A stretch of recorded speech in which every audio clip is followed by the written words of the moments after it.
feel like it's been a while since I've filmed a video. The holiday madness is finally over and now we're in 2026. And this basket here are all of the things that I've accumulated over the last year. Some of these are pieces that I've already upcycled that I just never wore. And then some of the pieces in here are things that I thrifted to upcycle, but then never got around to actually working on. So I think for our next few upcycle videos, I'm going to try to get through as much of this basket as I can. That way we can make room for new stuff for the new year. So hello and welcome. My name is Bianca and this is a place to inspire and to be inspired. I am not a professional, just a girl with a sewing machine and a vision. So I'm not sure how much of this basket I'm actually going to get through today, but I'm going to show you what my plan is. So my grandma got me this tank top in 2024, I think, for Christmas. So I've had it for over a year and I've just never worn it. I do like the little collar detail. I think it's really cute. But what if I removed this collar and then put it on something else? I have this little baby doll dress, this black gingham baby doll dress. What if I attached this collar to the top of this here? I feel like maybe I would wear it more. And it should be a pretty easy project. And next I have these two skirts. I really never wore these as is, but I thought that the patterns went really well together. So what if I took this floral skirt and then added panels of this to it to make it super flowy? Because right now it's pretty straight on the sides. There's not a lot of flow to it.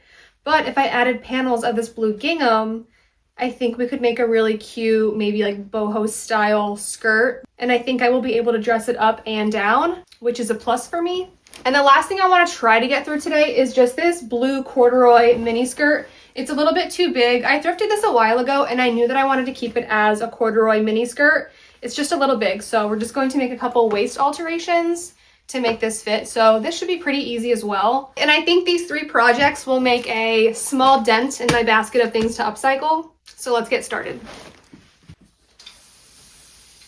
And I went thrifting a few weeks ago without filming it. I don't normally do that, and I kind of regret it now because I found a lot of really good stuff. And now I wish that I did film it so that I could share it with you guys, but I found this little brown suede bag. Yeah, vintage Old Navy.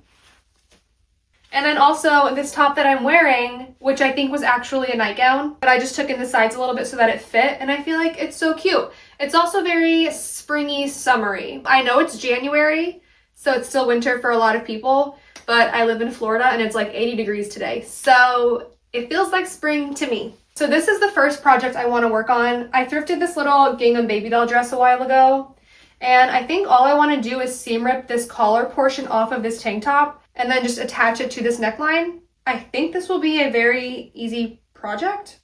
Let's find out. Okay, I'm gonna try to multitask and talk while I do this. A little life update for anyone of you who don't know. I am also a hairstylist. I've been licensed for 10 years and I've been working as an independent hairstylist in a studio since 2018. And I've worked about 20 hours a week for the last few years. And I think career-wise, I'm just getting pretty bored of it. Hence why I started making the YouTube videos. And although I do love making these videos, I know that people can make really good money on YouTube. But in my opinion, it's not a career because it's not stable. And although I wish I could make this a career, realistically, I know that I can't. But I have made the decision to go back and finish my prereqs for nursing so that I can go into a nursing program. And I would really love to know if any of you went back to school in your 30s or even older than that, maybe your 40s or 50s. And I would love to know what your experience was because I haven't been a student in college since 2012. So I'm just a little bit nervous to go back to school and have to study and to have exams. So I will be continuing to make videos whenever I can, and then also working in the salon while I'm in school. But I just thought that I would give you guys a little update. I don't know if I'm going to be able to post weekly moving forward, and I do plan on being in school full-time, which I believe is 12 or more credits per semester. So in a perfect world, I would love to continue putting out one video per week. But just so you know, if I skip a week every now and then, it's probably just because I'm feeling overwhelmed. Okay, I'm almost done with this side of the collar. I'm going to quickly try to get through this, and then we can continue on with this project.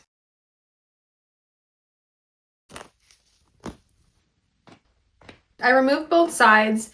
I think to prevent this raw edge here from fraying, I'm just gonna go over this with my serger, and then I will try on the baby doll dress so you can see what it looked like before, and then we can just attach this to the front. Simple enough.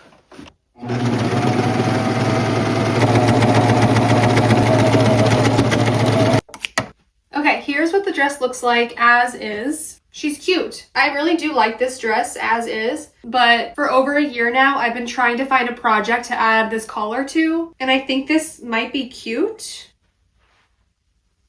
I think I'm having second thoughts, but we must continue. Okay, so I want to start this just to the side of where the tie is, and then it's going to come up around the neck like this. But I think I'm going to flip it up and attach it this way, and then go all along the edge, and then I will fold it down and then do a top stitch over it to keep this flat. Actually, I don't want to do that. I think maybe I will wrap this around it this way and then pin it like that. That way I'm only doing one stitch across, and if I hate it, it will be a lot easier to remove this way. And I'm going to do this all the way around the neckline until I get to the end. And now I can do the exact same thing on this side. And now I can just do a really simple top stitch along this side and then along this side. And unlike my serger, this one is not threaded with white thread, but luckily it's a lot easier to rethread my regular sewing machine. All right, and for this, we're gonna be doing a straight stitch length between a 3 and a 2. And my tension, I will put at somewhere in the middle, so maybe 5.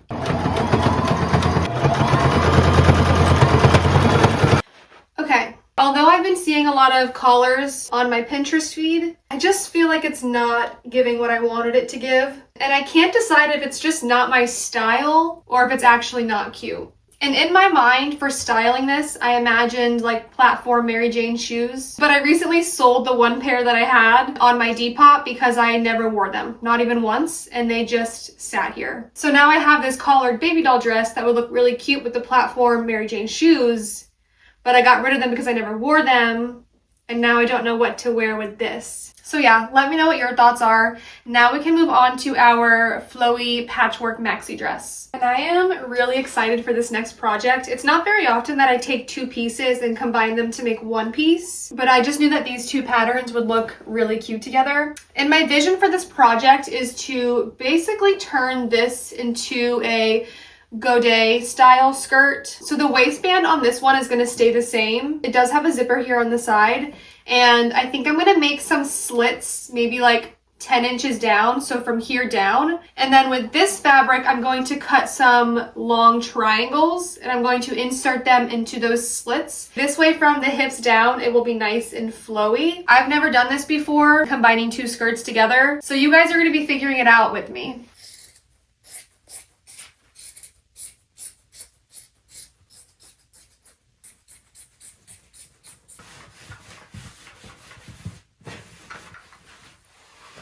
So I'm not going to be doing any precise measurements with this, but I do want the bottom of my triangles to be somewhat symmetrical.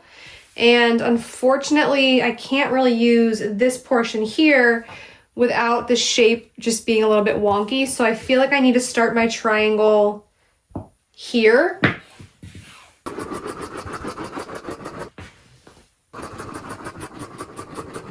And I want to try to utilize this bottom hem here, so I'm just going to make as many of these triangle pieces as I can.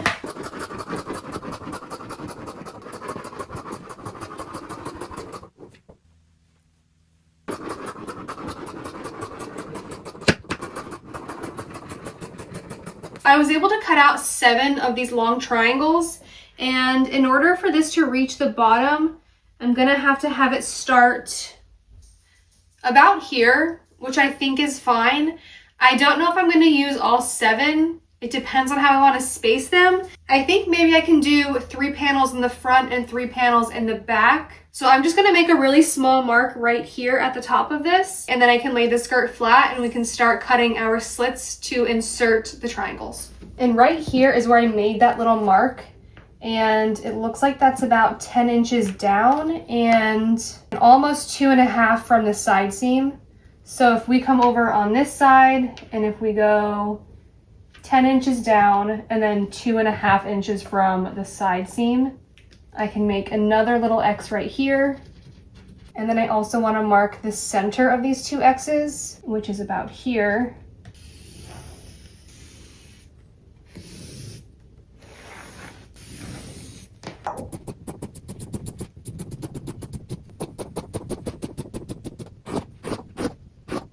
So I'm going to start on this middle slit here, and I want it to fit in like this, but I need the good sides together. And I'm going to line up the bottom hem here, and I'm just going to sew all the way up to the top of this.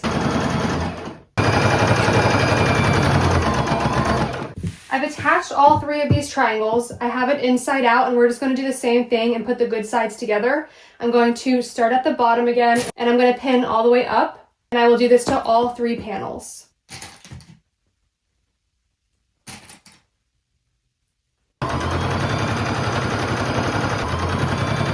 Okay, and here's how we're looking so far. These corners here were the most difficult parts. And I also decided that for the back, I was only going to do 2 panels. And for this panel here, I did do this top part a little bit differently. And I feel like my technique got better with each panel I added. So this one definitely turned out the best. So I'm gonna show you guys on this last panel here, how I attached it at this little corner here to make it look somewhat seamless. So at the top of this slit here, I'm going to make a triangle, or like a little arrow, I guess. And then at the top of this piece, I'm going to make another arrow the same size. So I have a little arrow up here, and then I have an arrow above the slit. So if I flip this over to this side, I'm going to match up those lines. And now I can sew from this point all the way down. And then I will show you how I flip it to do the other side.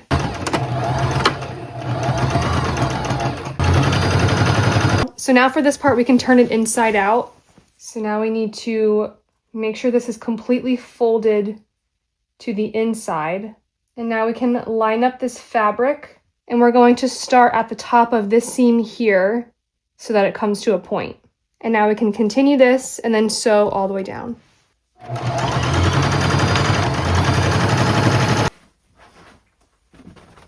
I love how this turned out. So the back we only have 2 panels, and then in the front we have 3 panels. And I love how flowy it made the bottom of this. And this has given me so many ideas for doing similar projects, but maybe with dresses. I think that would be really fun. So I did style this to have more of a spring look, but I think you could also style this for fall or winter with a cardigan or a sweater. Just imagine that the top underneath is white. I think right now it's a little too much blue, but this would be cute, right? And of course, I had to style it with my tan Steve Madden boots. I just feel like they go with everything. All right, so we have one more project today that I want to get through, and that is the corduroy mini skirt. Okay, so this is our next project. I really like the color and the style of this skirt. It's just a little bit too big, and I want it to sit just below my belly button. So my goal is to make it fit something like this. Normally when I'm altering a denim skirt or something with like thicker fabric, it's a much longer process because I seam rip the waistband off, and then I will add a couple darts to the body of the skirt, and then also take some off the waistband and then reattach everything. But this corduroy skirt is like a really thin corduroy, even at the sides where it should be thicker at the waistband. It's pretty thin, and I'm confident that my Singer fashion mate can handle this because I've done similar projects. So what I'm trying to say is that I'm going to take it in at the sides and just make a straight stitch down each side. And I'm hoping that this will save me time, but also still make the skirt fit the way that I want. So step 1 is going to be measuring at the sides how much to take it in.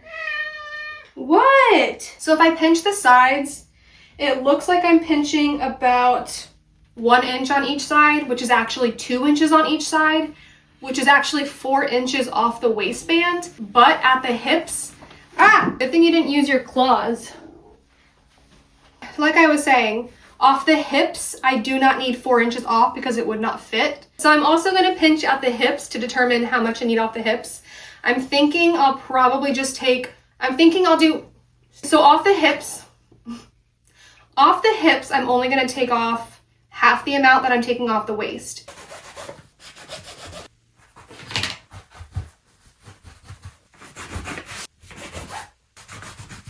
I'm gonna go over this first with my standard sewing machine just to make sure that it fits. And then once I know it fits, I'm gonna go along with my serger.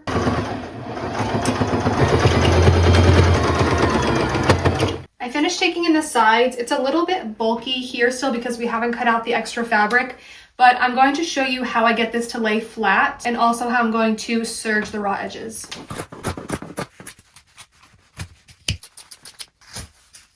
I'm going to open up this seam here and I'm going to serge each side independently instead of serging them together. This way up here at the top, after I serge the raw edges, I can fold it to the side and then do a little top stitch across here. This way up at the waist and then down here at the bottom as well, we can get it to lay really flat.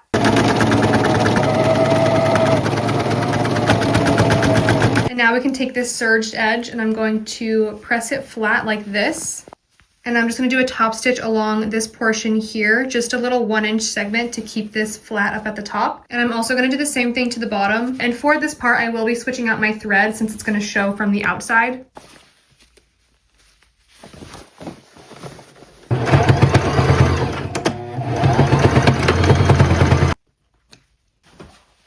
And here's how the skirt turned out. But I couldn't decide if I wanted to pair it with this thrifted cardigan that I have or this cream Irish wool cardigan. And then here is that cream color cardigan. I feel like either one could really go. I guess it just depends on the mood that I'm in. If I want more contrast like this, or if I want the whole outfit to be a little darker and moodier, then I would just go with the other cardigan. So let me know which project was your favorite from today. And that's it until next week. Bye!